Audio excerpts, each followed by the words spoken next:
All right, I'm going to call the city council work session to order with roll call. Mayor Van Gordon, Here. Councillor Pitts, Here. Councillor Mo, Here. Councillor Rodley, Here. Councillor Stair, Here. Councillor Woodrow, and Councillor Pictionary. Here, thank you. All right, Councillor Woodrow's excused for the evening. We have two work session items. The first one is the Museum Advisory Committee applicant interviews with Emily David for the staff. Good evening, Mayor and councilors. I am Emily David, Director of the Library and the Museum, and it's my pleasure to be here this evening on behalf of the Museum Advisory Committee. We are asking that you interview 3 candidates. There's 3 open positions. There's 2 candidates that are renewing and 1 new applicant. So I believe the first applicant or the first interview is for Patty Sage, if we're ready. Does anybody have any questions before we get started? All right, I think we're ready.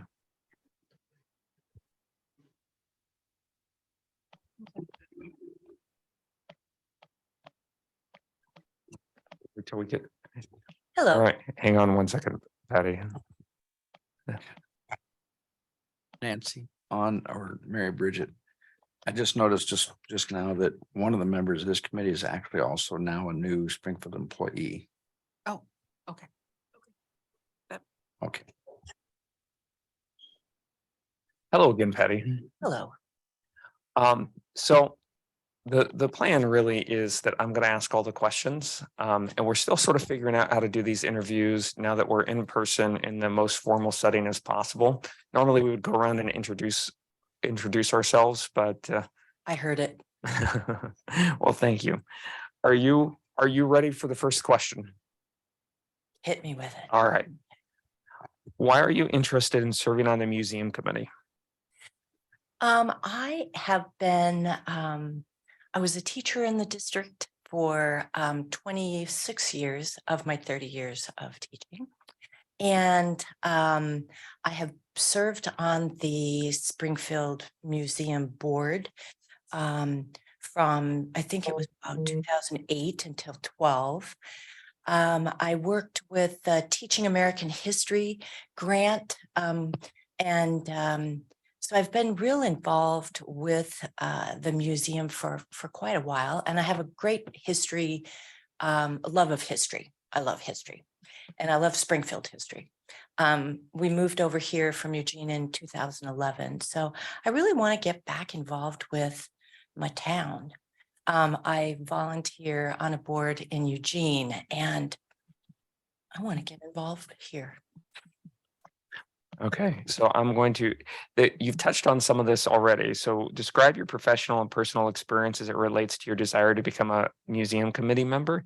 I don't know if you have more to add. Not really. I mean, not really. I taught elementary school for 30 years. So, Oregon Trail and, local history was always a highlight. The Springfield Museum has a rotating exhibit space. One of the roles of the committee is to make recommendations for exhibits and programs. Can you give us an example of an exhibit you might recommend for the museum?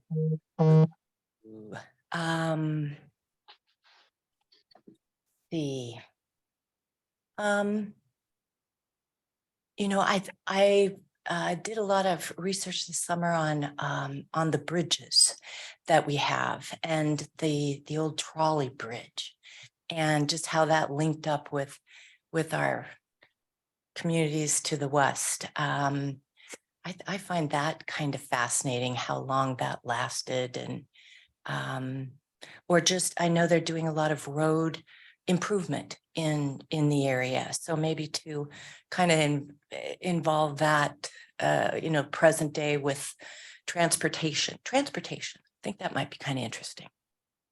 And how do you think the work of the museum, the Springfield History Museum, improves our community? I think it just kind of grounds us in our past, where we came from, who we are, I think it's a great space over there. It's a wonderful building, and we just really need to preserve it and take care of everything that has been donated to it and that it's about. Yeah.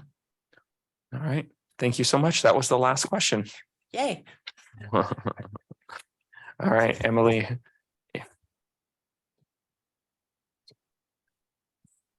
Okay, I believe the next applicant is with us in the room as well, Jennifer Blee.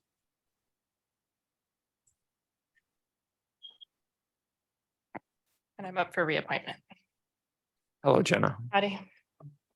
Do you need us to introduce ourselves too? Yeah, thank you. But I mean, you're welcome to share something unique and interesting, maybe a fun fact, but no pressure. All right. Why are you interested in serving on continuing your service on the museum committee? I've really enjoyed participating on that committee so far. I'm involved in a lot of the little projects that we're doing right now. We're currently putting together a kind of a historical atlas, which will be published hopefully next year. We worked on the joint program of the Heritage Awards. I'm super also into local history and really like digging around and finding tidbits of history that people forgot even existed, I guess, like, and treasure hunting and in these buildings that I work on. I'm an architect here in town. And so as we're remodeling a lot of the buildings on Main Street, just like trying to recreate the puzzle of who has used that building over time and kind of a lot of cultural and economic factors that brought it to where it is today. And I just enjoy that a lot and how that can serve Main Street long term. Could you describe any of your professional experiences as it relates to your desire to become a museum committee member?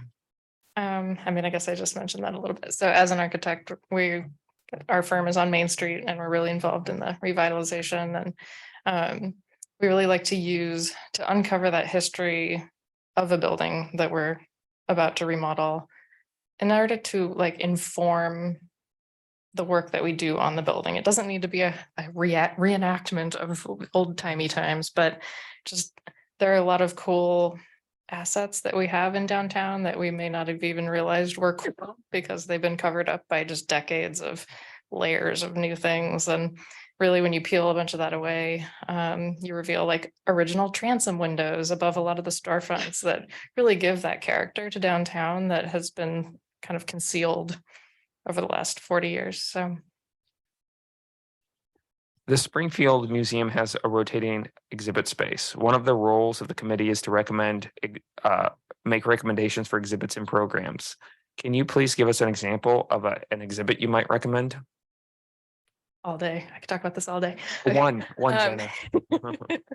So one thing I'm really interested to explore and I think would be really cool to put something together about is the influence of fire and how it's shaped our downtown over history. So there are a lot of gaps in the kind of architectural fabric of downtown, and a lot of that happened because of fire. So even just the space right down here, right? We have a huge empty block between the museum and the and the art center. And that was a fire, that happened. It burned down Alexander's department store, and it's been sitting as a empty space for a long time. It doesn't mean it can't be activated, but it's just interesting to know that there was a thing and there was a fire, and that's why it looks the way that it does today. Even just the building of brick buildings in the 1910s happened as a result of fire because buildings were wood before that, and fire was a major threat. And then, of course, we have the wildfire issue now, and just thinking about how fire shapes a community is really fascinating. And the development of a fire department and the trucks that go with that. I mean, there's so many things. The fire bell that's on display in the gallery right now, like that's the original fire bell. So cool. How do you think the work of the Springfield History Museum improves our community?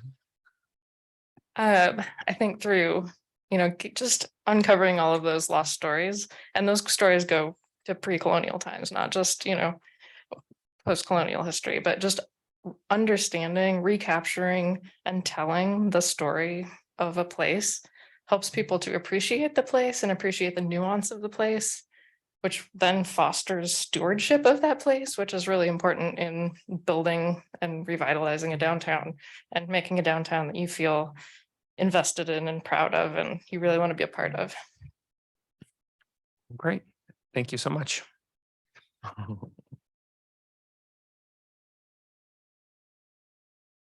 So our final candidate is Tara Priyat, and we reached out to her and didn't hear back. I know she's been having some medical issues, so she isn't, we just checked and I don't think she's on Zoom. So she's not here this evening. She is reapplying. She's been on the committee for the last 3 years. Okay, thank you. I'm sorry, Emily, there's 3 appointments. Correct. All right, thank you. All right, Hard decision. any discussion? I like them. Okay, I'm fine with them. okay. Leonard, Damian, anything that you guys want to add? I guess I would just ask, Emily's probably got some experience with the group. Is Tara Priyat, has she fit in pretty well? Well, I can tell you that Tara works at the Lane County History Museum, so she has a lot of experience and has been an active member on the committee. So I would say my answer would be yes. I think she fits well with the group. Good. That's all I got. I'm happy to move forward. Thanks. Okay, so we're moving 2 out of the 3 forward. And then I know we're going to do a committee recruitment probably February, March. If we can recruit for the 3rd opening, and then if Tara's feeling better, she can reapply. Thank you. Thank you. All right. Second item is budget check-in with the finance director.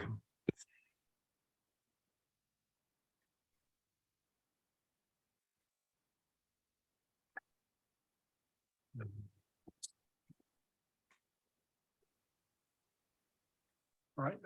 Good evening, Mayor and Council.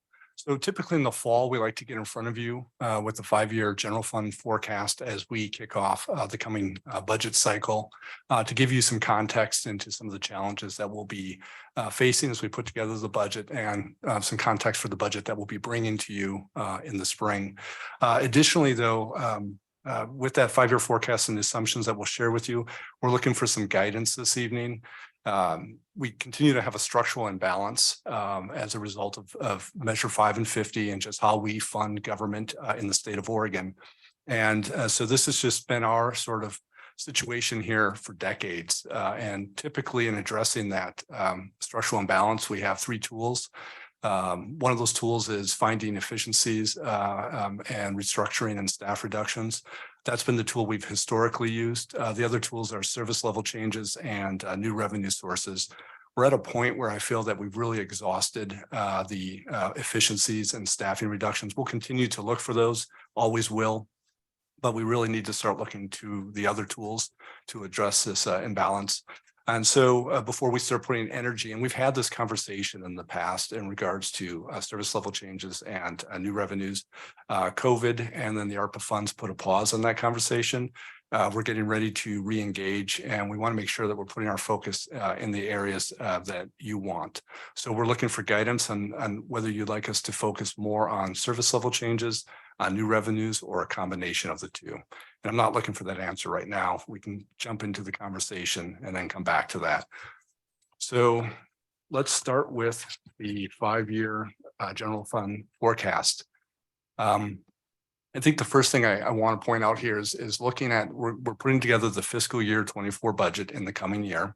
That's the column that's shaded in gray. And if we go right down to the bottom, we have the ending cash as a percent of operating expenditures. Typically, we like to have 20 to 25%. We'd like it to be more in the 25% range, but 20% is the floor that we establish. That reserve is what gets us from July 1st until November, when the property tax receipts start to come in. We're at 21% right now as things are forecasted. That's a good place to be going into this budget, and that has a lot to do with the ARPA funding that we've used to stabilize the general fund. Going out into fiscal year 25, you can see that we dropped down to 16%. We have a number of positions that are being funded through ARPA funds that are right now in our special revenue fund. Those will be coming back into the general fund mid fiscal year 25. The ARPA funding has to be spent by December 31st of 2024. And that's why you see that drop down to 16% and then a more significant drop to 10 and then 4% in that outer year. We've made a lot of, I think, gains in terms of some of the initiatives that we've taken here over the past few years in addressing our structural imbalance.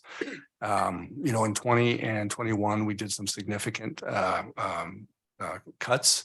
And then the other big item was engaging sub and negotiating the in lieu of increase. However, we've also had some setbacks. One of those being our risk and liability insurance and the increase that we've seen in those premiums. We've seen coming out of Salem, the paid family medical leave, which is coming into our 24 budget. And then lastly, we had a jail medical vendor that is getting out of the business, or at least providing support to our jail. We found a new vendor, but the cost has doubled. And so it feels like, we make these sort of steps forward and then we end up, with a few steps backwards. But I think the larger sort of need here really is to really find a sustainable kind of source of funding for the services that we provide. The other thing I think I'd like to point out here is the transfer to the ambulance fund.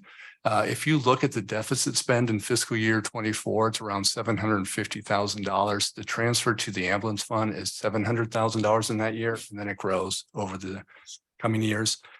That's something we've been forecasting, but we hadn't seen come into our general fund yet in terms of having to actually do a subsidy. That changed last fiscal year where we had a subsidy of around $700,000. It had a lot to do with the change in software and getting behind on some billings. However, that corrects itself in fiscal year 23. I mean, it's revenues that we were going to eventually collect. It was just a timing issue. So, that's one of the things we've been keeping an eye on is, GEMT has helped, I think, sort of prolong that. But eventually the value we're getting through GEMT is not going to address the longer structural issue we have in the ambulance fund. And then I think the other bigger issue that you've become aware of recently is that Metro West is getting out of the transport business. And that work is going to come back into our ambulance fund and is going to create, I think, some additional challenges.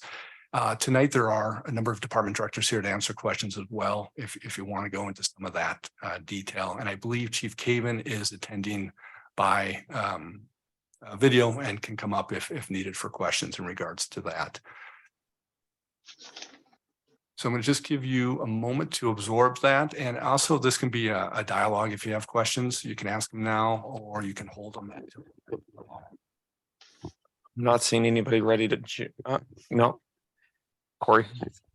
I'm interested, well, I'm sure we're going to explore all of the options, but when we talk about finding additional revenue sources, I'm interested in what are the suggestions around that, and what are we thinking around that? And yeah. So I'm not ready to go into the detail of naming those different revenue sources, but just to give you kind of an idea of how we approach that is, our challenges are the same challenges in every city across Oregon. And so we typically like to watch what our peer cities are doing. And we've seen a lot of cities implementing different types of revenues to address this. We don't want to be that sort of progressive sort of leading in terms of these types of revenues. But when we start to see kind of more adoption of certain types of revenues in cities that are similar to Springfield, that's when we start to step back, take a look and say, hey, maybe that's a possibility for our community. And so that's what we'll be doing is going out there and looking at what other cities are doing and ones that we think might work well for this community. The other thing we might consider doing is maybe consulting with someone to, help us identify alternative revenues that maybe are more familiar with what's being done across the state. And so that's another possibility. Leonard? Thanks. I really just wanted to ask about the ambulance fund. With the provider pulling out, would it be a possibility to just do our ambulance work, our routine ambulance transport and our higher urgency transport in-house? Would it be possible to do it with fire personnel, for instance? So that's a question for Chief Caven. Do you want to bring him up? I would love to bring Chief Caven up, yes.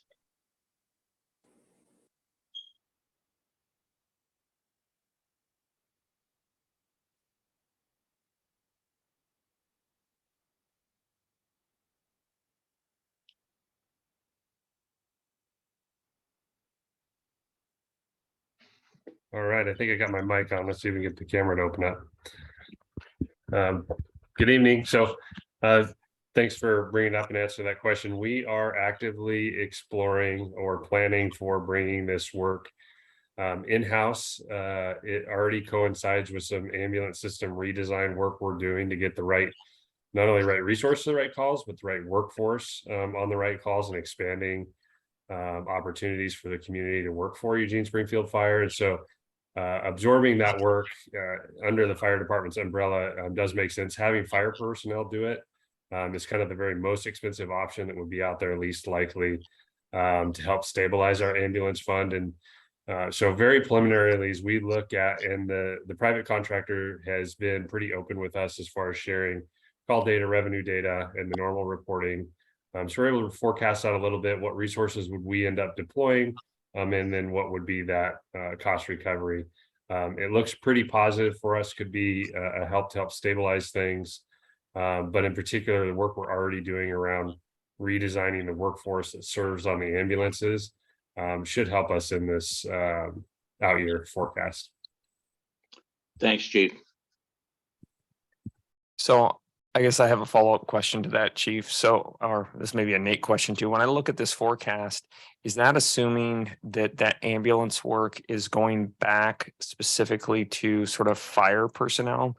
That, like, I guess the old way when it was all transports were done with the most advanced life support that we could, or is that assuming some sort of new business model that we could that we can sort out? So that actually, this news is so recent that it's not actually baked into this model yet. So this was based on their news kind of forecast. Typically, and I'm comfortable with this approach for them, but forecasts that they provide us tend to be conservative. So I don't want to say I take them with a grain of salt, but we haven't really realized the kind of amounts or forecast deficits that we've been expecting, though we've been trending in that direction. So with this news, I'm assuming that it will have a negative impact on the ambulance fund finances, unless Chief Caven feels otherwise, making those numbers, I think, more likely than prior to that news. That's probably the exact answer you're looking for. Go ahead, Chief. Yeah, and it's a good question, a good answer as far as exploring kind of how we take that work on. As we know right now, that work's bundled and given to a contractor. So a piece of what we're looking at is it makes sense to keep that bundled and put the work within one city or the other to kind of manage that new component of the system underneath our umbrella. If we do go that route, or if we do split it out between the two separate ATFs, which makes it a bit more complex, we'll need bridge funding from when we first start taking the work back on to when we actually start receiving those bills. It's 90 to 120 days from when we actually provide a service to getting those that cost recovery money coming back in the door. And so there's some complex pieces of that. We're going to work on that. But I think the bigger part of answering your question, no, our continued work is to transition those most expensive assets off of ambulances, the firefighters. What we find is our systems is quite busy, and staffing them in that way while growing to the demand just didn't make good financial sense going out in the future. So we were preparing to get on both council schedules here in the future to talk about the redesign work that's underway currently, and then also address this emerging issue at that same time. We should have more clarity and answers on that. But in the out years, right now, the forecast for us preliminary shows that it will show a little bit of blue sky as far as just the way we would staff that work, the revenue that would come in from it, and the capacity that those units would actually help add to the 911 system during periods of high demand. And I think, and I understand that you're in the early stages of that here's I guess ultimately, here's the question that I have.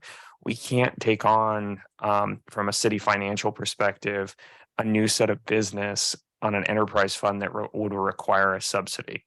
Right? Like and I'm looking around for head nods to make sure everybody understands that we're already subsidizing a significant amount of this service.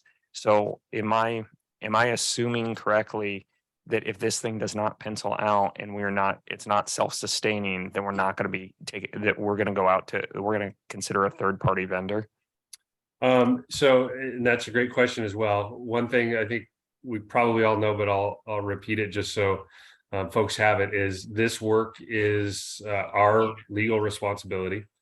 So if they, pulled out tonight, we would pick up that work just like we did in 1981 when the last private company abandoned us. So we know that. We did preliminary work. We didn't just dive in to try to bring this work into fire. Reached out to the private industry to find out what's the market look like and who's bidding. And the answer we got was probably nobody. We tried to reach out to Falk and Salem, next nearest private provider. They did not respond to our request to make contact. AMR, which is a large national company, they did, out of Portland. We had a good conversation. He explained what was going on in the market. Our biggest problem here, or challenge in trying to recruit a vendor, if we did, was that one, that we wouldn't get any, and two, that all we're offering is the non-emergency side of the business, which doesn't necessarily pencil out if you don't have the economy of scale of the entire transport business. Okay, but what I'm hearing is that is still being considered as you're putting together more information, and that we as a council are going to see more, like what the game plan is before anything happens, right? Yeah, absolutely. So not to turn this into a work session about the ambulances, but basically, they gave us notice that they didn't intend to renew their contract at the end of June. They would like out sooner and work with us on that. But again, that has to work for us, both timelines, workforce, all of that. So, yes. Okay, Joe. So I'm just trying to get my arms around this. Correct me if I'm wrong on these sets of facts that I think I know here, is that based on the chart in front of us, we're looking at a $5 to $6 million deficit over time. And it looks like 5 million of that, just shy of 100 or 300,000 shy, 5 million of that is personnel. And so we also know that we had this in-house and that failed because of personnel costs. And so we went outside and have some other outfit that's now doing that. Is that correct? Are all those correct facts? Somebody? More or less. More or less. Hopefully more than less. Yes. Okay. So now I hear that we're looking at it internally again, when we already know that's failed. So I'm a little concerned about that and how that looking at it internally is being formulated in other folks and their other folks' plans, and what's the big picture here, and what thoughts are driving that, and where is the end goal? So I think one short answer to that, is related to this redesign work that we'd like to present to you, that we just initiated the first phase of that within the city of Eugene. The next phase is with some city of Springfield assets. It builds upon our successes with the BLS program, bringing kind of the right resource, the right employee to the right calls, and lowering our total overall cost. So staffing with firefighters is the most expensive. We're transitioning away from that to a more financially sustainable model. Bringing this work in, we already have those classifications within the BLS and single role ALS workforce.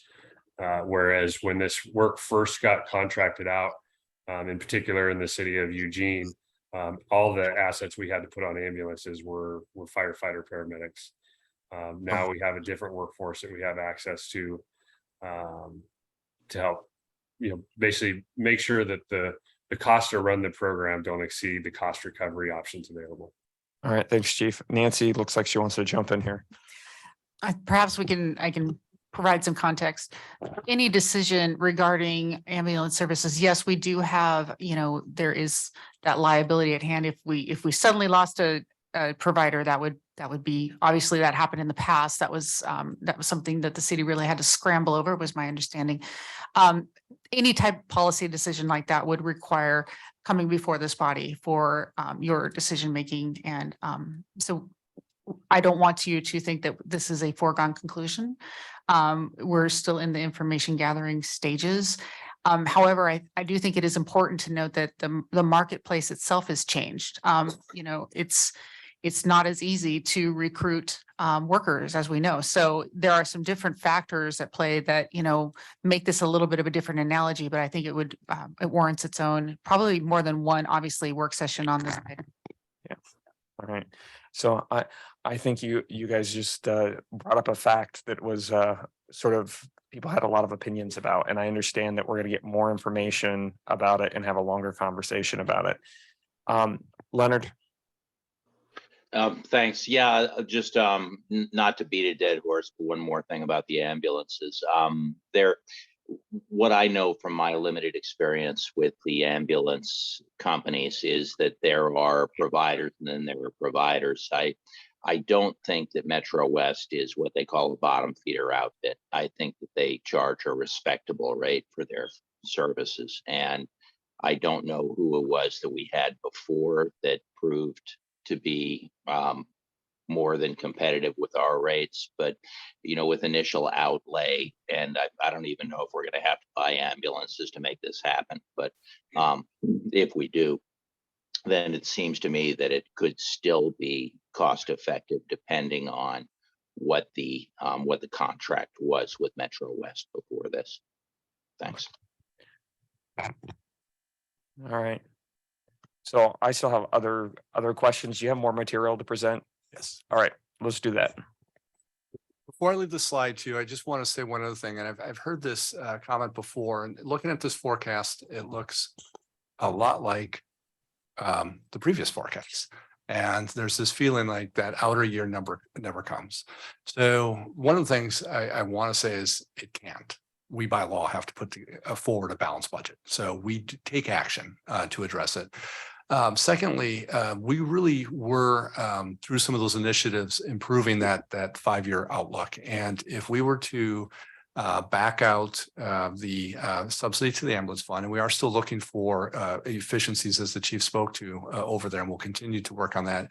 If we back out the subsidy to the ambulance fund, and then there's a number of positions that we've added back in, and I'm going to get to those and why we've added those back in. It brings that outer year back up into a closer to that 20%. It's still below, but it's not as bad. So we have made improvements. As I get further into this conversation, though, one of the things those cuts in 20 and 21 have shown us is that we are a lean organization and possibly too lean in some areas. And that can result in other costs, as we've learned. So we'll talk about that, but we've made improvements. But as long as we're in this funding environment with Measure 5 and 50, this is going to be our reality. And we need to kind of find our way over to a more sustainable source of funding.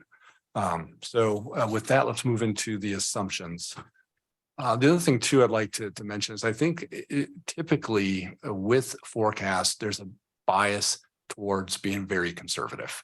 And one of the things that we're trying to do is sort of break, we really kind of beat up these assumptions, and we don't want a doom and gloom projection. We don't want sort of a rosy, kind of too rosy projection. We're really trying to zero in on what we really think is, for the most part, a relatively kind of accurate, not biased in one direction or the other. So starting with our revenue assumptions, we started with a baseline of 3% growth, and then we built into that Marcola Meadows, and then we have an enterprise zone expiration international paper. And what we have is over this forecast period, at least over the period that has the Marcola Meadows and enterprise zone in it, which is, I think, 24 through 26, we're averaging between 4 to 5.5% increases in our property tax revenue. To give you some context for that, our historical average is 3.4%. And that would include other time periods of development and other enterprise zone expirations coming on. So the fact that our forecast is 4 to 5.5% over that period, we're pretty bullish on the property taxes. Looking at our total revenues, we're including the property taxes, but all the other revenues, we're looking at average growth of around 3.2%. That's right in line with our historical average. Moving into the expenditures, our cost of living assumption doesn't factor in inflation right now. The feds are taking some pretty aggressive action and trying to tame inflation. We are still operating on the assumption that they are going to be successful and that this inflation is not going to find its way into our wages. But that's something we're going to keep a close eye on. Right now, we're using our historical kind of averages, which is around 3% increases year over year across all labor groups. Materials and services, we built in a 5% inflation for fiscal year 24. Then we're stepping that down to 4% in 25, then back to 3% in 26 and 27. Underspend, recognizing that we set a legal appropriation, but for a number of reasons, we never fully expend that appropriation. It could be projects that we don't get to, it could be vacancies. We're putting an underspend of $800,000 per year, which is right in line with typically what we experience. A little bit of context in that, though, our underspend for fiscal year 22 was $300,000. As we've cut our budget tighter and tighter, we're going to see our underspend also shrink. But with some staffing additions and then some vacancies that we typically experience, we're going back up to 800,000. And then lastly, on the jail medical contract, that was a 600,000 per year increase. We're having a $200,000 subsidy from the general fund for that contract. Our hope is we're working with we lease out jail beds to partner agencies, and we're working on those contracts, and hopefully we'll be able to recover more. And there's the possibility that we'll be able to recover the full amount. But right now we're making the assumption that we're going to have about a 200,000 subsidy that we need to factor in. So like all forecasts, this is accurate today and will change in the future. Tomorrow. Yes. Yep. Okay. Any questions on assumptions? All right, moving on to Joe. Just one quick one on you said, I'm confused with the wording on the medical contract. That was an increase of 600,000, or it says 200 of 600,000 per year. So were we already spending 600? Yeah, I think if memory is right, our previous contract was around 600,000 and it doubled to 1.2 million. So of that 600,000 increase, 200,000 of that is being covered by the general fund. Yes, and for that increase, we're getting an increased service level. So it's a 24/7. Yeah, no, I know we got Okay. much more better coverage. I'm not balking at that at all. I'm just trying to get my hands around what the total cost per year and what it was and what it is. So do we have Chief Shear? Can you? I can kind of give you a swag if you don't mind. No, that's fine. I think previously it was right around 600,000 and I think it increased to 1.2. So it was double. Correct. It about doubled, and we are in the process of recovering some of that through increased contracts with Eugene, and we're exploring the contracts we have with the feds as well. So we're working on ways to recover even more of that 600. Just renting beds. Okay. So the 200,000, I'm just trying to figure out where the 200,000 fit in there. So with that increase in fiscal year 23, because I don't think it's the full year for that year, we absorbed it's about 472,000 increase in fiscal year 23. We absorbed it in the levy. The levy is what funds the jail. Starting in fiscal year 24, we have $400,000 in the levy, and we have $200,000 coming from the general fund to cover the full 600. Based on our projections, we feel that the levy can absorb 200,000 of it without, and then the other 200,000 is coming through increased revenue from our jail bed leases.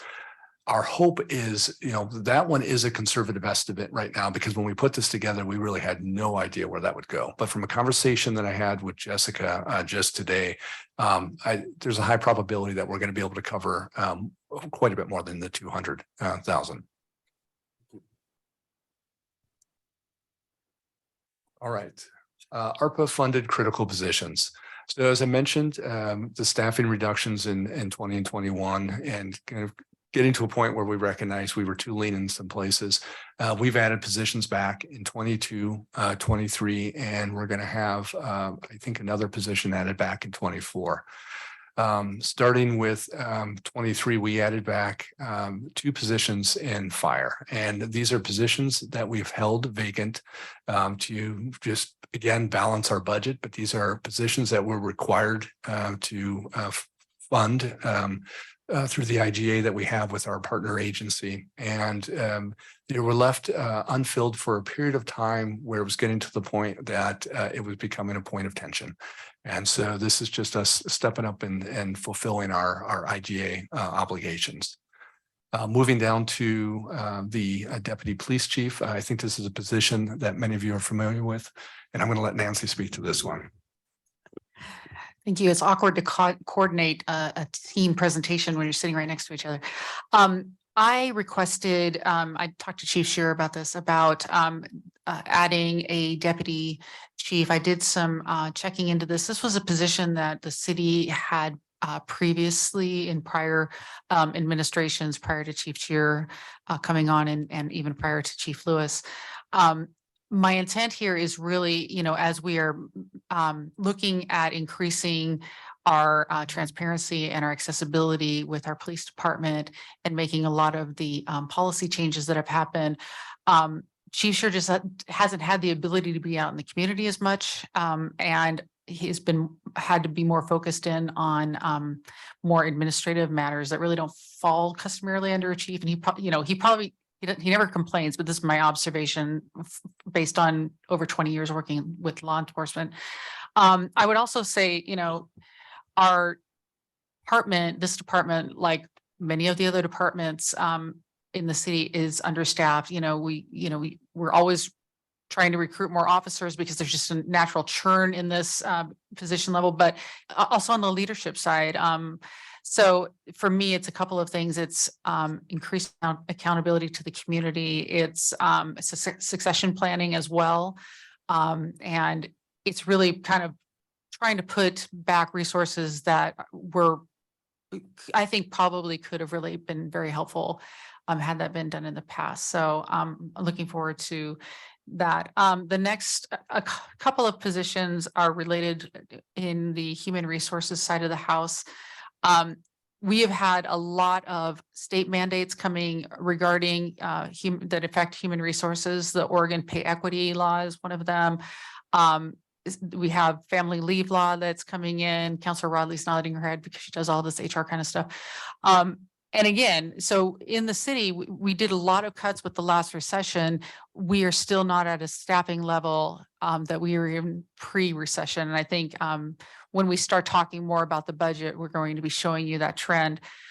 So this position has really helped with a lot of that administration of how we do different types of mandates from the state, but also we have people that are retiring, new hiring. So we really needed to beef up our administration and HR. I also noticed when I came to the city a couple of years ago that there didn't seem to be a comprehensive centralized training structure. And what I mean by that is just really somebody that's dedicated to tracking where we are in some of the mandated training that we would like to have all employees receive. So for instance, preventing sexual harassment, diversity, equity, and inclusion initiatives, things that, are good organizational development types of training, making sure that we're all hitting those marks. I think we do a really good job in some of the more legally mandated things to do, but I'd like to take that to the next level for the city. And I think this really boils down to a loss prevention philosophy. It's kind of like if you don't invest in training, you're going to pay for it one way or the other, right? Because you don't want to have people that are performing functions that may not have be adequately trained. And, I think we do a good job on some of the more critical functions, obviously safety, job duties, but some of these higher functions that you could run into liability, I think we could be a little bit stronger on that. The other one was the Legislative and Economic Development Analyst. This is a position that's partially funded through the general fund, partially through the through CETA.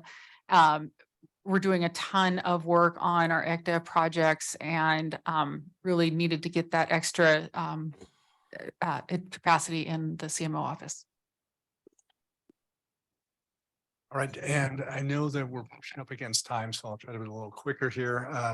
Last two positions, senior planner, there's a number of planning positions that are funded by ARPA that are not coming back into the general fund. I want to recognize that there's 3 of them. This is a position actually that was created as a limited duration while they did a development code update. And there's this recognition now with a lot of the mandates coming down through the state that our development code is going to be in a constant state of update. And so this is a limited duration position that kept getting pushed out a year after year after year that we've decided to make permanent. And then the programmer analyst, this is a position that's kind of based on succession planning. It's hard to find developers with PeopleSoft experience. You have to grow them in-house and it takes time to grow them. Additionally, we have some external vendor contracts that we think that we can slowly dial back and replace with in-house staff, which is gives us more value actually than the vendor contracts. And with that, moving on to considerations. As I mentioned before, inflation, we haven't factored in the inflationary environment into our labor at this time. It's our expectation that it will come back down, but we'll watch that closely and adjust accordingly. Recession, again, as part of trying to tame inflation, the possibility of causing us to go into recession, the question then becomes how deep, how long? Again, another thing that we'll watch closely. Telework and commercial vacancies in this telework environment. We have large commercial spaces that we're watching if they'll be coming back into those spaces or if those organizations will stay remote. Where that can impact us, it doesn't impact us in the short term because the value is already set for the property taxes on those spaces and they'll continue to pay them. It sometimes results in challenges to those property tax valuations and those can take years to resolve, but something we're paying attention to. The ambulance fund we've spoken to, the jail medical expense we've spoken to, and then finally, city facilities, maintenance and replacement as a government. And again, this is pretty consistent across most, I think, agencies. We're great at building assets, not always great at maintaining them. In some previous budgets, we were starting to set aside some dollars for future capital maintenance and replacement. However, we cut those in, I believe, 22, and they are not in our 23 budget, nor do we plan on putting them right now in our 24 budget. So it's just an area that concerns me. Questions? Any other questions? All right, so I guess I had 3 points that I wanted to bring up. One of them was when you look at that 5-year forecast, I know it can be big, it can be scary. And I think it's important to see any big organization, if you forecast revenue 5 years out, it will look like that. And we haven't done anything yet to address what is ultimately a structural deficit. And I know it's important for us to see that there is a structural deficit. We need to address it, but also that everybody's kind of, private, public, nonprofit is always sort of out of whack 5 years from now. The second thing that I do want to point out is there's a lot of federal legislative work being done around agency services like Cahoots right now. And this is a place that we've always sort of monitored, but we've not really done a great job of being able to leverage and understand the work that's being done in the Medicaid space and how that money is becoming available to fund programs like Cahoots. And when I think about the amount that we provide to have a Cahoots service, I really want to get our arms around if there's federal dollars that are coming down on the Medicaid side, if we can leverage that money as being the funding source for Cahoots, we can effectively move it off of our books and still maintain the same level of service. So I think that's valuable. And then I guess the third piece is like, is I think I'm open to probably the medium version of this, right? Which is, hey, if we look around at other agencies and they have different funding models, it is valuable for us to explore that conversation. But that's got to be balanced with efficiency and being able to understand and contain costs where appropriate, right? You know, we shouldn't do it all with cost. We shouldn't do it all with revenue, but look to see on individual areas where it makes sense to try to approach those areas where it makes sense. And I guess I got to add a fourth bonus point while I'm getting to wrap up here. There are issues in here that we really need to break out for the 2023, when the year changes over, facilities needs to be a longer conversation, right? Like, what we're doing with the jail beds, needs to be a longer conversation. And I just want to put a flag in that. Some of these big conversations need to come back as part of, council goal setting and things like that. Corey, And strategic planning. I set you up for that one. I know. I think it does fit really well with, earlier conversations around us actually having a strategic plan. And that's where those conversations about, what does our revenue structure look like? Do we want to set specific goals and plans around getting to a, structurally balanced budget and things like that? I think we can pull together as an organization to start to have those conversations. All right. We are over time for this, so I'm giving one last chance. I know we'll get another opportunity to share plenty of opinions. All right. Thank you so much, Nate.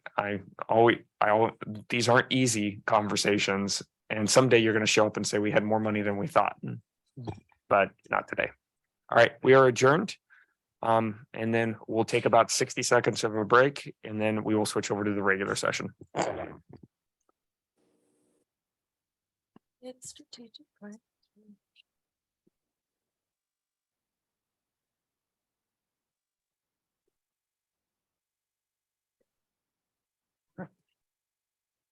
We're going to revise our time minute and take about a 3-minute break. So just stay with us and we will get started here shortly.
All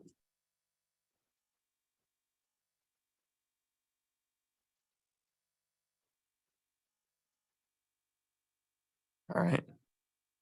I'm going to call the Springfield City Council regular session to order with roll call. Mayor Van Gordon. Here. Counselor Pitts. Here. Counselor Mo. Here. Counselor Rodley. Here. Counselor Stair. Here. Counselor Woodrow and Counselor Pictionary. Here, thank you. And Councilor Woodrow is excused for the evening. Please join me for the Pledge of Allegiance. I pledge allegiance to the flag of the United States of America and to the republic for which it stands, one nation, under God, indivisible, with liberty and justice for all.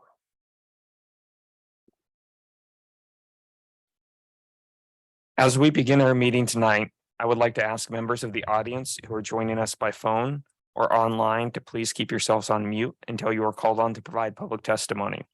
There are 2 times designated for public testimony this evening under public hearings and business from the audience.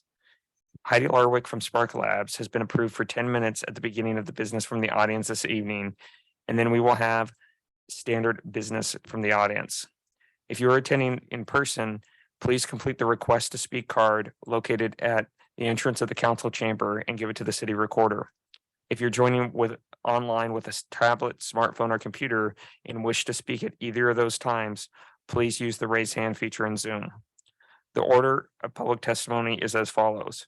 Anyone in person in the city council chambers, anyone who has raised their virtual hand. And Neil, could you let us know how many people are joining us this evening? Mayor, we have approximately 22 participants online and 23 in the room. Thank you. First item, please. Mayor, the first item is the consent calendar. I make a motion that we approve the consent calendar. Second. Neil, could you call the vote, please? Yes, Counselor Pitts. Aye. Counselor Mo. Yes. Counselor Rodley. Yes. Counselor Stair. Aye. Counselor Woodrow and Counselor Pictionary. Aye. Motion passes, 5 yeses, 0 nos, 1 absent. Next item, please. Next item is you have 1 public hearing tonight. Public hearing number 1 is the Comcast franchise extension. This is ordinance number 2, an ordinance to extend the term of ordinance 6208, granting to Comcast of Oregon 2 Inc. a franchise for operations of a cable telecommunications system, adopting a severability clause and providing an effective date. This is a first reading, and Neil Obringer is here for the staff report. Good evening, Mayor and Council. As Neil said, this is a first reading, no action required. But ultimately, it extends Comcast's cable TV franchise through January of 2025. Staff from Springfield, Eugene, and Lane County have been working jointly to negotiate a renewal of the franchise. We were optimistic that we'd be able to reach agreement this summer, but couldn't quite reach agreement. And so we're hoping to extend the franchise until January 2025. We're hopeful that we'll be able to conclude negotiations well before then, but this duration gives us plenty of time, hopefully, to wrap up negotiations. All right, are there any questions? Comcast finally opened an office back up in Springfield, but for customer support is like real good for us.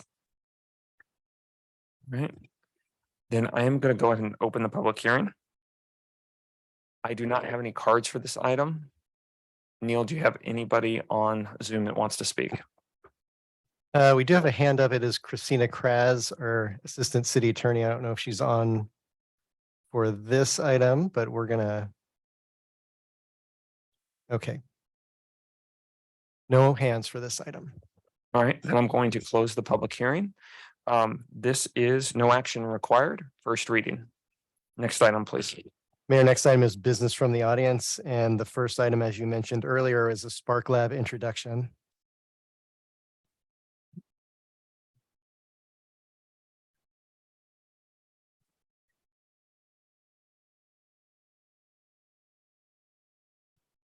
Hi, thank you for having me. My name is Heidi Larwick. I'm the Executive Director of Connected Lane County. And I'm here to talk about our hope for a space at the Booth Kelly Center. But before I do that, I just wanted to give you a brief background on the organization so you kind of understand what we're coming to with this. Connect Lane County started at the Education Service District about 8 years ago as an initiative, really with the hope of trying to increase high school graduation for all 16 school districts in our county. Since that time, we've grown pretty immensely from a staff of 2 to 17. We're reaching youth in the entire county, so from the coast to Mackenzie and Oak Ridge, all the way down south to Cottage Grove and north to Junction City. In that time, we have grown 3 programs. The first is called Elevate, which is a career-connected learning program. So we're taking young people outside of the classroom and we're connecting them with industry through experiences like job shadows, internships, tours, hands-on competitions, things that they can really take what they've learned in their core content classes like math and science and see how it's applied in industry. Our second program is called Navigate, and it's finding those kids that have disengaged from school. Either they've dropped out or they're just sort of on the fringes and trying to re-engage them and completing that education and getting them on an employment path. And our third program, which is called Spark, is really about hands-on learning. This is our newest program. It's been around for about 1.5 years, and we opened with our first physical facility in Eugene. We have equipment in this facility where young people can come and they can learn technical and professional skills. The equipment is something that you might see in a manufacturing or a tech company. It's 6,000 square feet, and we have been at capacity for the last 1.5 years.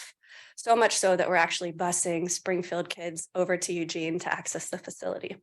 When the board heard that and the community heard it, they suggested that maybe we start to look at a Springfield site so we weren't busing kids over from the east side of the county into downtown Eugene. And so I wanted to share with you a little bit about what we hope to do with Booth Kelly. There's a space there, it's 11,000 square feet. We'd like to turn it into another hands-on learning center, equipped with, again, with manufacturing technology and computer science equipment. I have brought a can't really see it in the Zoom, but I wanted to show you a brief rendering of what it could look like inside. It's a really active learning space where young people are collaborating. They're solving problems. Anytime a student is in this facility, they're solving real world problems. We're giving them lengths of time to do it, and they're working together. A couple unique things about what we're calling Spark at Booth Kelly is that we hope to launch a pre-apprenticeship program in manufacturing there, working really closely with Springfield School District to provide an opportunity for the students to walk during the day, come take classes there and potentially go back to the school. We hope to create a workforce center. The employment department is in a place where young people feel welcome right now. There's not a lot of resources there for them, and a significant portion of what we do in our work is help young people get connected to jobs. We put on resume workshops. We practice interviews. We help with job search strategies. And so right now they're coming to our facility in Eugene, but they're often competing with classes that are happening there. And so part of our hope with the Booth Kelly site is to have a dedicated space for workforce development, a place where they can drop in, they can come to a class. We also offer financial foundations, so personal finance classes. A lot of young people are having their first jobs and they're not quite sure what to do with their first paycheck. And so we're helping them kind of figure out how to open a bank account, what it looks like to save, have some saving goals. And so we want to have a place where they can come and do those classes. The space that we're looking at needs some significant renovation. We're looking at probably investing about $1.5 million into making it a space where people feel welcome, where it feels like a kind of a newer space, just a place where they can come and kind of hang out, but also be learning at the same time. We have support so far from the school district, Business Oregon, Lane County Government, Lane Workforce Partnership, Oregon Community Foundations, and about 10 businesses so far. And we're just continuing to work with them to try and bring in that revenue to make that space what we want. We feel really strongly that this is going to benefit Springfield youth the most because of its proximity to the high schools and the middle schools. It's on the Willamette Lane. They can get to Willamette Lane quickly from where we're at. And so we're really excited to hopefully have this space and just connect Springfield youth with workforce development, hopefully get them excited and curious about what they might want to do after they graduate. I'll pause and see if there's any questions. Joe. I thank you. This exciting stuff, good stuff. Couple questions. Is there what are you asking of Springfield, or are you, or is this just an informational? There's an ask later in your agenda around a long-term lease. Okay. Oh, that one. Yep, I'm putting it together now. that's us. The other part is name the unions that have stepped up to help with the trades and developing our youth where it would be advantageous for them who are starving for employees. Yeah, we mostly work with the industry partners, not with the unions themselves. So I can't name any off the top of my head, but we work with Lane Community College pretty extensively to try and prepare students for their apprenticeship programs. We work with a lot of companies to try to get kids excited about apprenticeship, and then we kind of help them apply for that. We don't necessarily work with the unions because you have to be in the apprenticeship program to work with them. And that's kind of the place at which the youth transition out of our care, if that makes sense. So. Well, it doesn't make sense for the unions not to help invest themselves into this organization. And I'm only saying it publicly, not to put you on the spot at all. But I'm saying it publicly that this is an opportunity for the unions to step up and be part of the solution as opposed to being the benefactor of everybody else's efforts. Yeah. I'd love your help with that. Yeah, well, we got somebody here that's used to that. He's got his hand up, I think. Well, So that was a hint for you, Leonard. So Heidi, this is a topic that's clearly a lot of interest for us, and you're gonna thank you for taking some of the questions. But I'm gonna let folks kind of talk and ask some questions here, and some of them are pointed probably towards your organization, and some of them are broader, I guess, opinions about how we approach workforce in Lane County. Damien. Hi, Damien. Hi, how are you? So, I mean, I've been pretty vocal about how much, I'm a proponent for this, but I guess one thing that I am curious about, has there been any talk about like small expansion of in providing, life skills? I can't tell you how many college students I've worked with since I've been here, from Eugene or Springfield, even Portland, who, don't know how to cook, and so yes, they might have the, acumen to do technological stuff in math or science, but they can't really take care of themselves, which I think is a huge part of professional development. I'm just curious, is there any talk about doing something like in that realm, or is there a way for you to potentially partner with another organization or an entity that can provide that service? And inherently, if you all work together, you can become stronger and have more power in Springfield and Eugene. Yeah, so we're actively already doing a little bit of that. When we opened our physical space in Eugene, we have a monthly thing called Wonder Wednesday. So it's a Wednesday that I think it's the first Wednesday of the month. It's usually a 4 to 6, and we bring in different speakers. So we've done things like housing rights, accessing housing. We did how to cook with a crock pot, and then we gave everybody a crock pot. So like really simple recipes, especially a lot of the youth that we work with are lower income and don't always have all of the, kind of kitchen utensils or even ovens sometimes. And so something that you could just plug into a wall. Some of the other topics recently we did on accessing healthcare. So we help young people get signed up with health insurance if they don't have it. We've done how to open a bank account. So yeah, I welcome any ideas. And in all of those cases, we are partnering with nonprofits and other social service providers because that's not our specialty, but bringing in things that hopefully are some of those life skills. Sorry, I know I'm looking up there, but I should probably be looking somewhere else. I could just see Danny over there.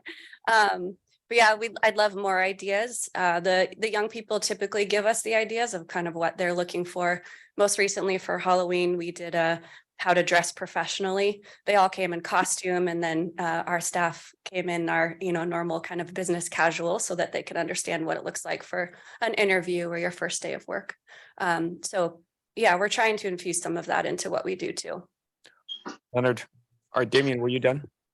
Just one quick question. So, I've noticed that a lot of programs, especially ones that work with any type of minoritized populations, have been coming under fire. Not necessarily under fire, but people have been asking for some type of assessment, not necessarily always quantitative, but a lot of qualitative assessment. And has that been something that's kind of been implemented to where, organizations want to support, but they want to see proof that this is something that is working? Any type of assessment piece that has been implemented or at least been thought about? Yeah, we do. So thank you for bringing that up. The majority of the youth that we work with are young people that haven't historically had access to the type of learning, or they're underrepresented in a lot of STEM fields. And so Spark on 7th has been about 90% BIPOC, with specifically Latinx and African American youth accessing. And so we do a lot of pre and post conversations and interviews with the young people to make sure that they feel safe. And that's typically our measure. Do they feel safe with the adults? Do they feel safe in the space? And so we do get asked that by funders a lot. Kind of what questions are you asking, and how are you addressing the needs of the BIPOC populations? Leonard. Thanks, Sean. Thanks for this presentation. It's very informative and very exciting potentially. There is an outfit called Northwest Youth Corps, right off of I-5, and it seems as though they do some vocational training and some outreach to marginal youth, and it seems as though their services would coordinate to an extent with your Elevate and Navigate programs. And I just wanted to find out, I mean, have you done any sort of communications or coordination with that program? Yeah, we actually send them youth quite often. The Navigate program that I talked about just briefly is our re-engagement program, and we often are sending our young people to Northwest Youth Corps to get their first kind of work experience, because part of that program is giving youth a kind of a training wheel job.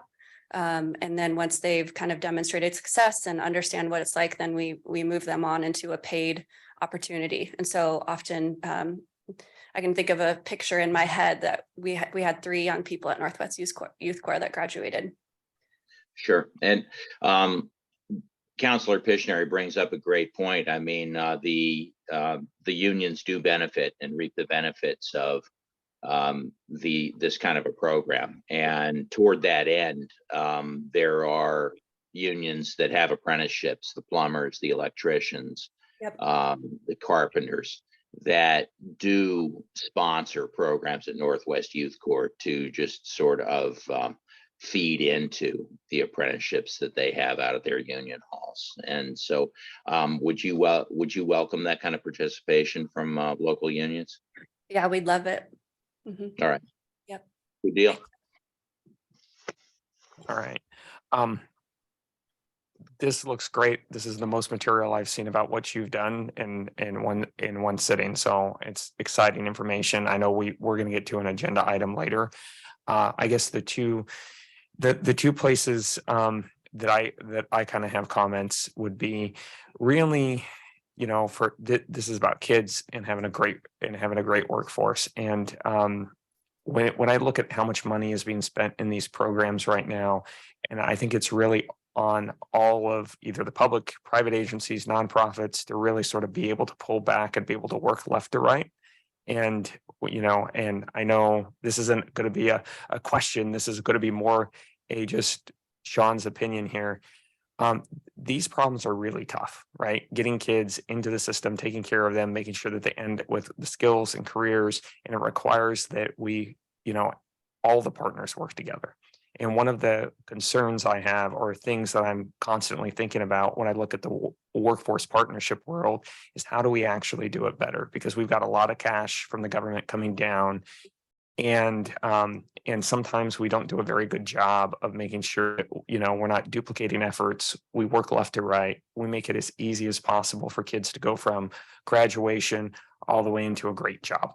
And I don't know if you have an opinion here. I just wanted to say that now that you were here, because I think it's something that the groups involved have to do a better job with.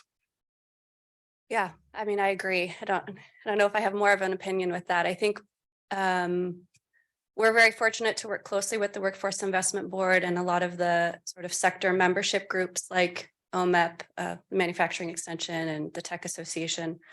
And ultimately what we're trying to do is not duplicate things. And I think our board and our staff are very aware of that. So oftentimes there are instances when we actually step away and sort of let folks kind of carry forward. So Good. I'm glad to hear that. but yeah, and I'm on the board of Lane Workforce Partnership, and then their ED is on our board as well. So there's a lot of communication and definitely trying to make sure that we're kind of all working together. Yeah, and there's a lot of work the Chamber of Commerce currently does around this as well. Work ready. Yeah, we're familiar with that too. We've worked with them on our Elevate program for the last 5 years, trying to make sure that the experiences that they were offering to Springfield youth, we were doing something to complement. So they were typically doing like an 8th grade hands-on day, and then we would do a 7th grade. Good. So we were just making sure that there wasn't that duplication. And you're describing the thing that I'm really listening for, which is, hey, we're all talking, right? If you have 7th grade, we have 8th grade, or if we have 8th grade, we have 7th grade.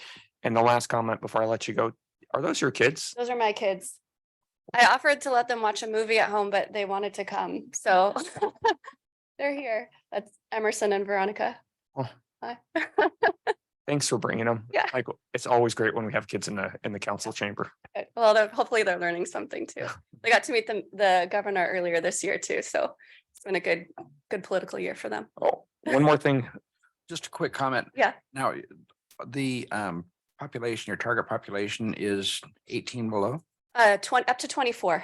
So which I had going here is that another potential resource is through the Sherman Center at the Lane County Jail. They have the education program for inmates. The MLK program, like at the No, different one? Lane County Jail. Lane County. Okay. We work with MLK and the Phoenix program already, but okay. Lane So the County. MLK has got an education program for adults that work on their GEDs. They also have an agreement with DMV so they can get licenses, et cetera, those part of those basic things.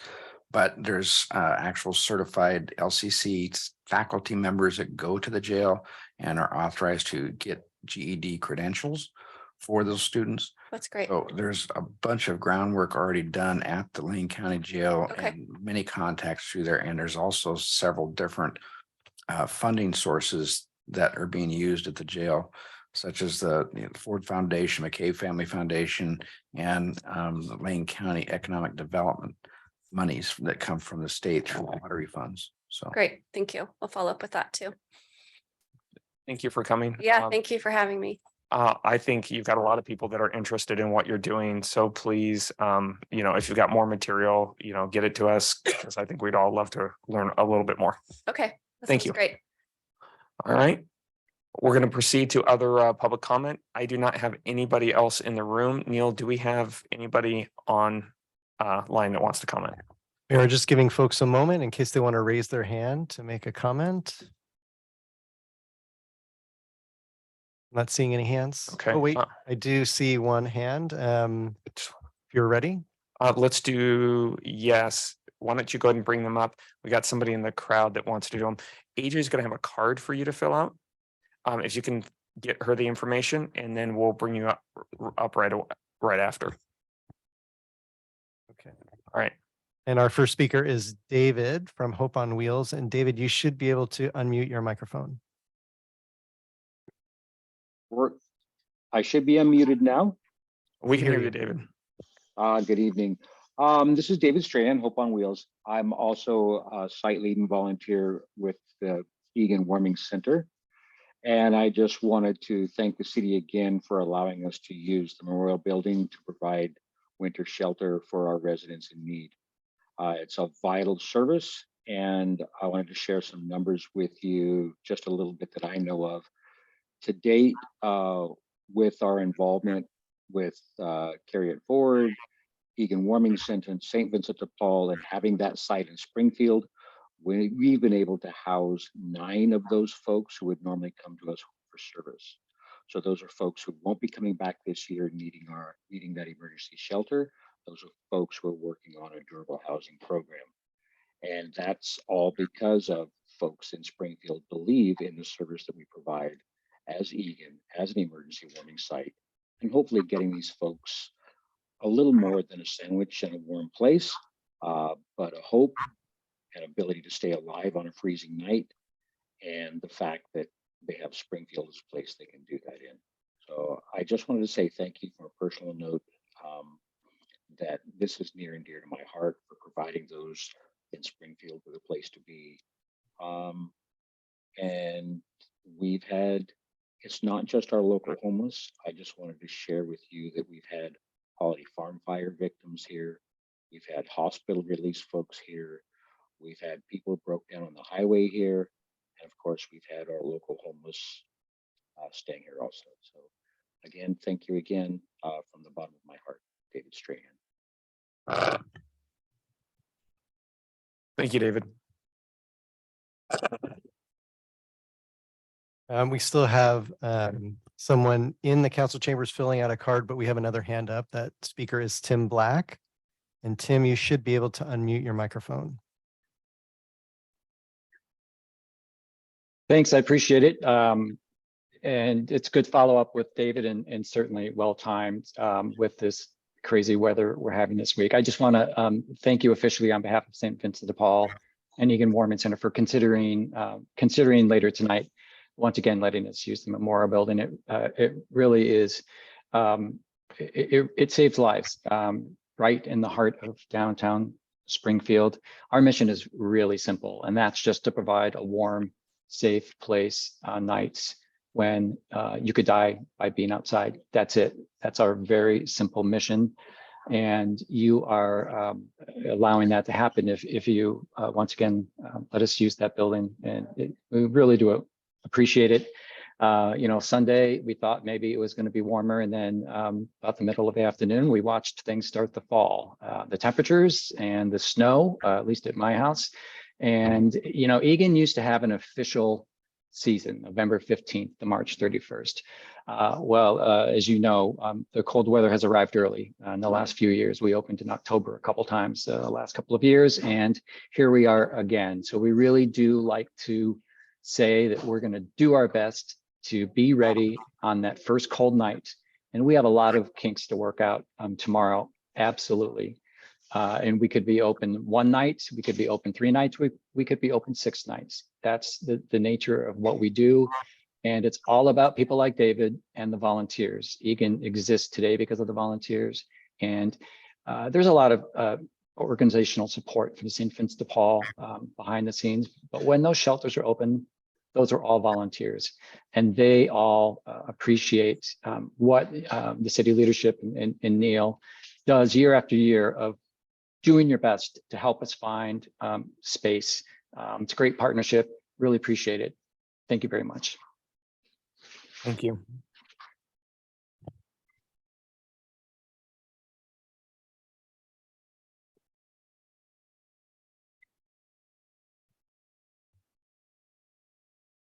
All right, anybody else online? No other speakers online. All right, the one card I have is Colton Peterson. Would you please come forward and then say your name and location in the city or address for the record? I think I'm done. Yes, Tim. Hello, I'm Colton Peterson. I go to Springfield High School and I live just down 7th Street at 63 Pleasant Street. So as a high schooler, I actually participated, I'm addressing Spark Lab.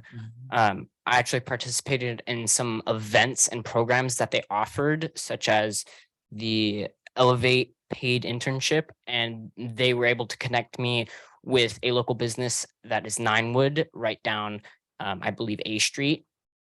And I was also able to attend 2 events that they hosted, which were the Coder Create event and then a marketing jam, which the environment was extremely welcoming.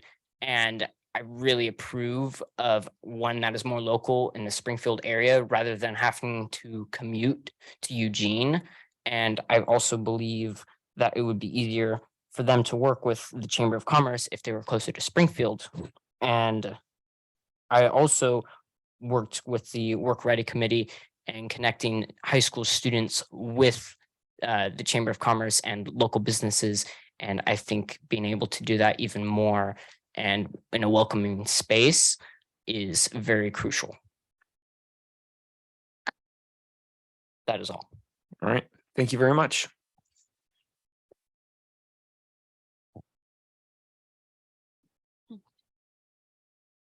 All right. Is there any council response? Okay, next item, please. Here, the next item is an ordinance, and that is replacing ordinance 6450 adopted October 17th, 2022. This is ordinance number 3, an ordinance annexing certain territory at 1279 Janus Street, the intersection of Aspen Street and Janus Street, and approximately 339-foot-long segment of Janus Street and Janus Court to the city of Springfield and Willamette Lane Park and Recreation District, withdrawing the same territory from the Rainbow Water District, adopting a severability clause, and providing an effective date. And we have Andy Limbert here for the staff report.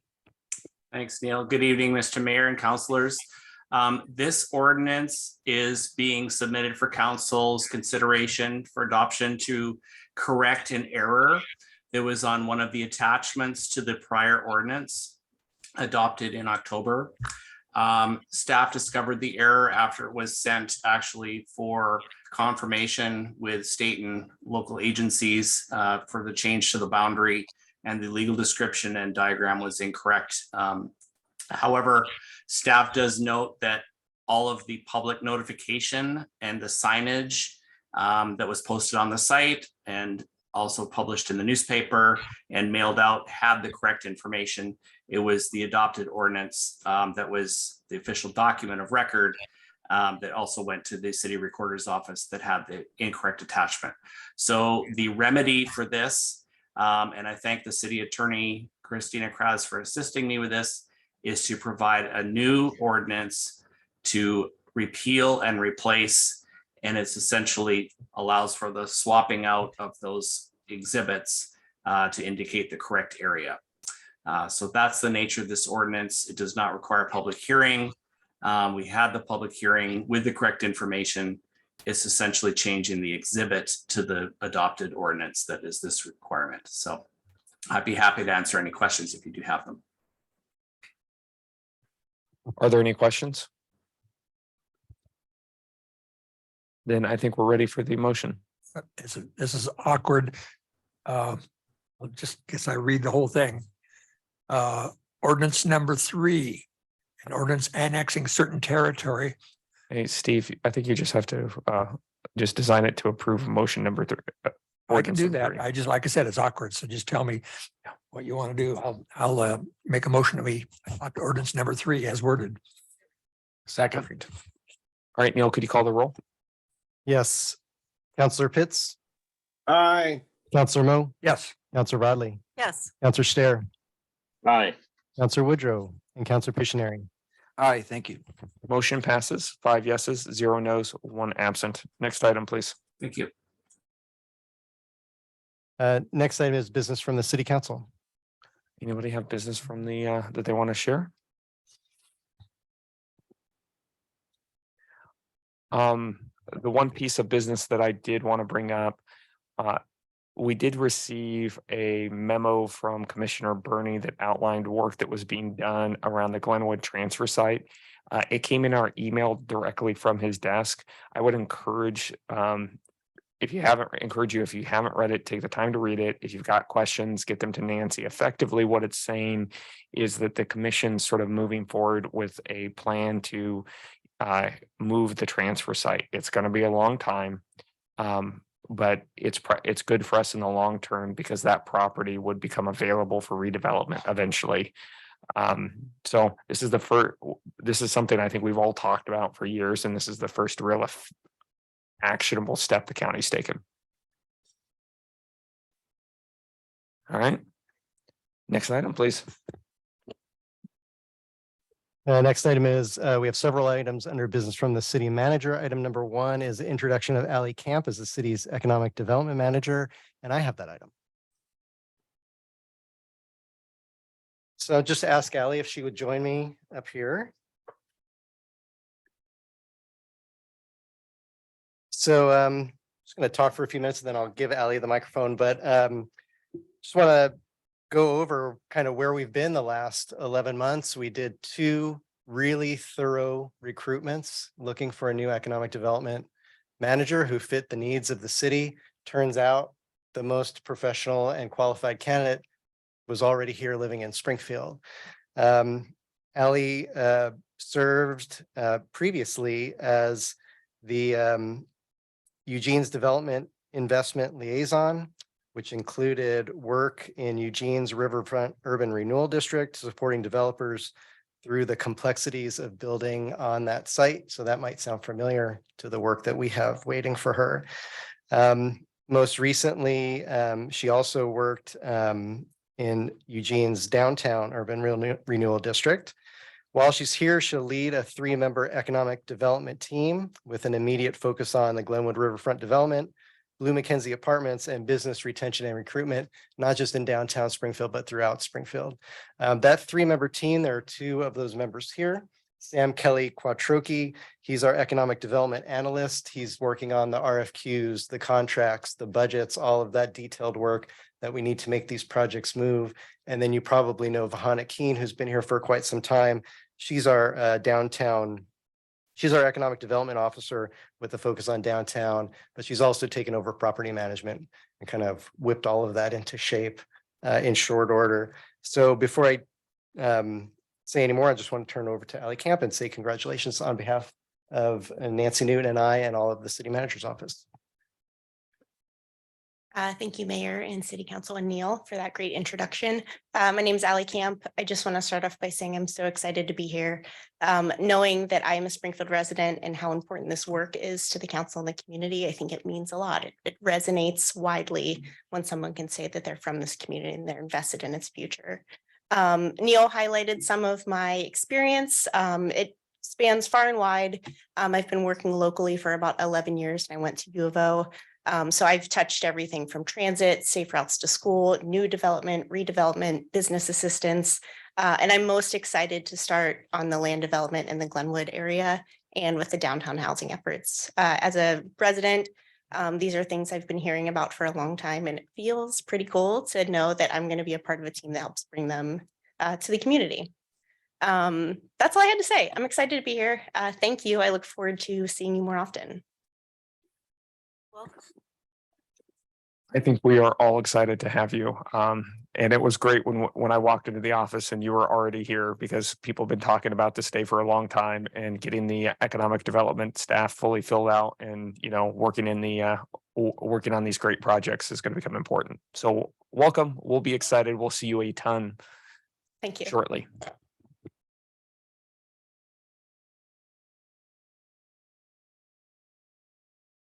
Next item. Mayor, the next item is approval to enter into lease terms of 3 years with options to renew for an additional 3 years at the Booth Kelly Complex. And Vahana Keen is here for the staff report. So it really is economic development night here at City Council. It is. But right now it's property management night. Turn our hats around. So good evening, Mayor and City Councilors. I decided to join you in person rather than hiding 10 feet away in my office. It is so very nice to see you this evening. So in April, I came to you with a resolution authorizing the city manager to enter into standard lease terms at the Booth Kelly Complex through July 1st, 2027. And this was an important move because the purpose of this resolution was to state that it's property that is not needed for public use through the next 5 years in duration. So essentially we say it is what it is for the next 5 years. So the outcome for that resolution resulted in a standard lease at Booth Kelly, which is only 1 year in length.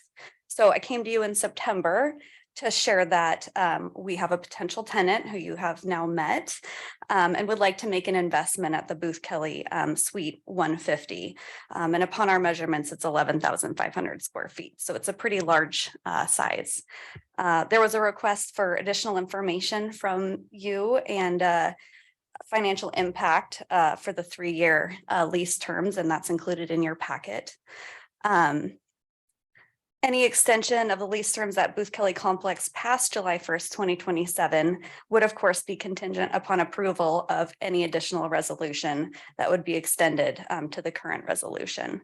So I am here today requesting your permission to authorize the city manager to enter into lease terms of 3 years with an option to renew for an additional 3 years if requested by the tenant. Joe. Have any questions? or Yes. concerns? Yes. So, not trying to be a stick in the mud. I'm always looking at making sure that we're doing things correctly from every point of view. Not saying that you're doing anything incorrectly. I just want to cross the T's, dot the I's. So this works out to, if my math is correct, about about 2,000, actually close to 3,000 a month. So it's 30,000 a year. No, 20,000 a year. So that's going to be about 3,000, whatever, 4,000, whatever. Anyway, is that the market rate for that size facility? Number one. Number two, were other entities given the opportunity, the same opportunity for which they can look at that property and take advantage of that property so that we are, and I already love the program. So, but I want to make sure that someone doesn't come knocking on our door 6 months from now saying, how come, what about me? And then us find ourselves in a pickle. So I don't know legally, was there any other requirements? Are we obligated to give others opportunity? Are we obligated to go, because it is with the public interest? Are we obligated to go with the market rate? Those kind of rules, have those been looked at and signed off? Yeah, I can tell you, Councilor Missionary, that those issues have been looked at, and it doesn't set a precedent for other tenants necessarily to approach this lease this way. Cool. I'm ready. Leonard.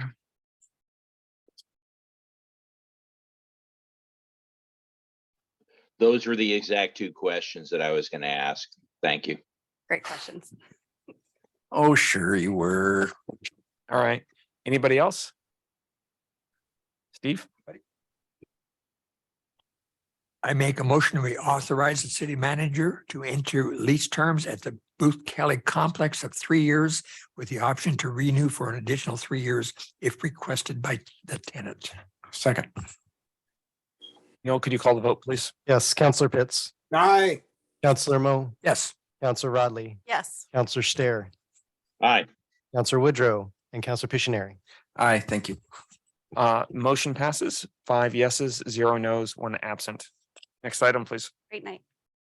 Thanks, Vahana. The next item is a short-term lease for Emergency Warming Center.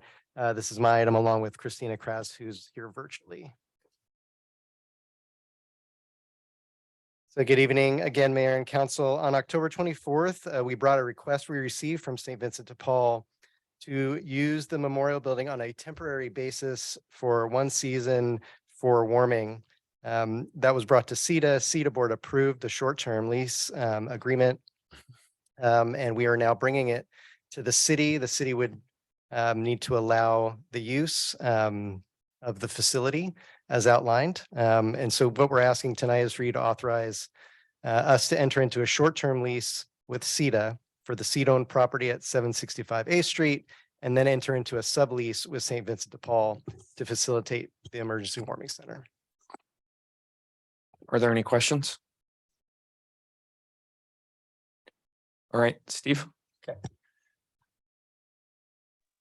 I make a motion, we authorize the assistant city manager to enter into a short-term lease with the Springfield Economic Development Agency, CETA, for the CETA-owned property at 765 A Street, and to enter into a sublease with St. Vincent de Paul of Lane County to facilitate use as an emergency warming center by St. Vincent de Paul.